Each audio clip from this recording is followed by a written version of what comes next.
오늘 새벽 마감한 미 증시는 일단 색깔로만 봐서는 뭐 플러스지만은 거의 반등의 기미는 아직까지 나타나지 않고 있고요. 베테랑스데이, 우리말로 재향 군인의 날로 공무원과 은행권 모두 휴무에 돌입한 가운데 월가 메이저 기관들도 주말에 붙은 월요일 연휴를 즐기고 있는 중입니다. 첫 번째 소식으로 미 CEO들이 느끼는 재정 절벽에 대한 위기감은 어느 정도인지 한번 알아볼까요? 제목부터 보시면 일단 좀 희망적이네요. 비즈니스 라운드 테이블이라는 민간 경제 기관지에 따르면은 미 대기업의 CEO들은 오바마 대통령 재선 이후 재정 절벽 해결에 대해서 대부분 희망적인 것으로 나타났습니다.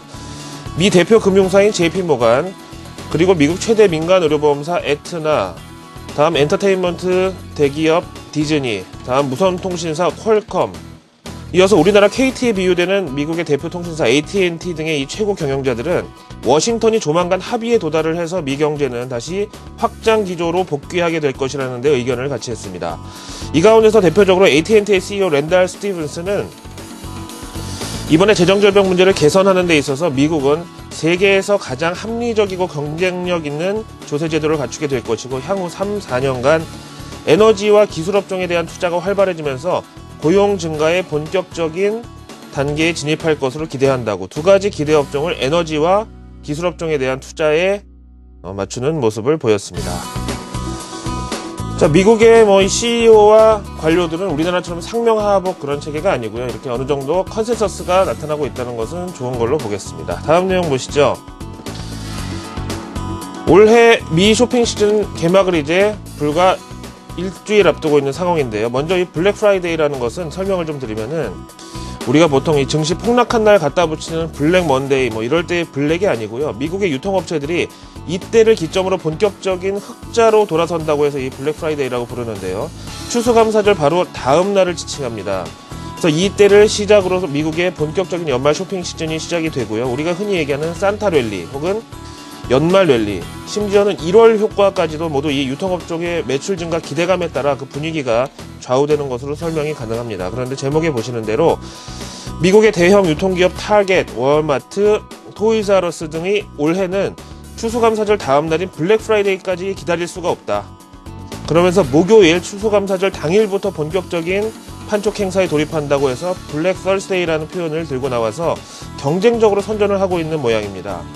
왜 미국 영화에 보면은요, 막 상점 문 밖에 사람들이 잔뜩 기다리고 있다가 벨 소리 울리면서 상점 문 열리면은 막 미친 듯이 사람들이 뛰어들어가서 물건 사느라고 난리가 나는 그런 풍경이 바로 블랙 프라이데이를 묘사한 그런 상황이고요. 심지어 토이즈아러스 같은 장난감과 유아용품 전문 판매사는 연 매출의 3분의 1이 바로 이 블랙 프라이데이에 집중된다고 할 만큼 유통업체들이 사활을 걸고 마케팅에 나서는데요. 올해는 경쟁 심화로 추수감사절 당일 이날부터 문을 열고 고객들을 잡겠다, 이렇게 필사 전략을 세운 것이죠. 이 경쟁 심화, 거기에 따른 좀 성과나 보상이 있어야 될 텐데 결과는 좀 지켜봐야 되겠습니다. 이제 유럽으로 가보겠습니다. 현지 시간으로 월요일 유로존 재무장관들이 그리스 해법을 놓고 또 한 번 한자리에 모였는데요. 그리스의 지금 상황은 어떻게 진짜 트로이카 실사단이 요구한 긴축 계획은 맞춰놓은 상태고 또 의회에서 가결이 돼서 법적으로 효력도 갖게 됐지만 지금 하루하루를 카드 돌려막기식으로 힘겹게 버티고 있는 상황이라는 AFP 통신의 언급인데요.